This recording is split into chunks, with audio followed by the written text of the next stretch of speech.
মশলার সাথে একটু মিশিয়ে দেবো। আসসালামু আলাইকুম আমার ভাই ও বোনেরা, আজকের রেসিপিতে আছে এই যে নদীর নয়ালি ইলিশ মাছ ছোট সাইজের ভুনা করব টমেটো দিয়ে। সাথেই থাকো। মাছগুলো ভাজার জন্য তেল দিয়ে দেব, হলুদ দিয়ে দেব,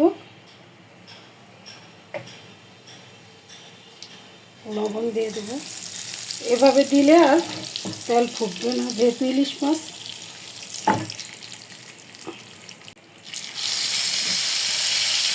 শীতের ইলিশ মাছ।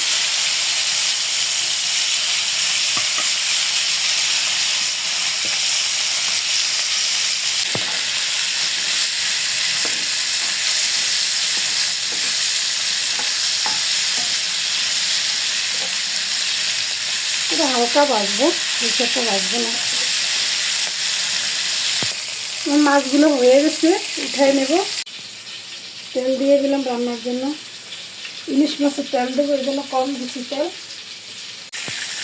মাছ ভাজাতে অনেক তেল, এই জন্য তেলগুলো দিয়ে দিই। পেঁয়াজ বাটা,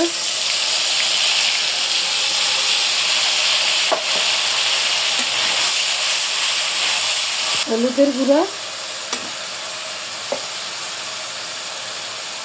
জিরা ধনিয়া বাটা,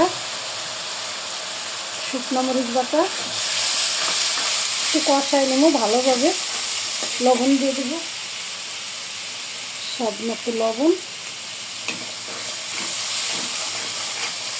একটু দিয়ে দেব। টমেটো দিয়ে দিই, টমেটো সবগুলো একসাথে সুন্দরভাবে কষাই নেব। এই যে মশলা কষানো হয়ে গেছে, মাছ দেব।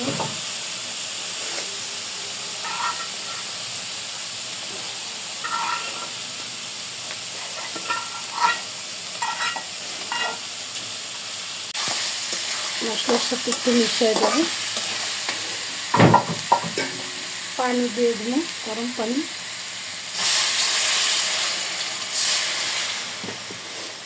আর দেবো না, ঝোল রাখবো না, একবারে ভুনা ভুনা করে ফেলবো।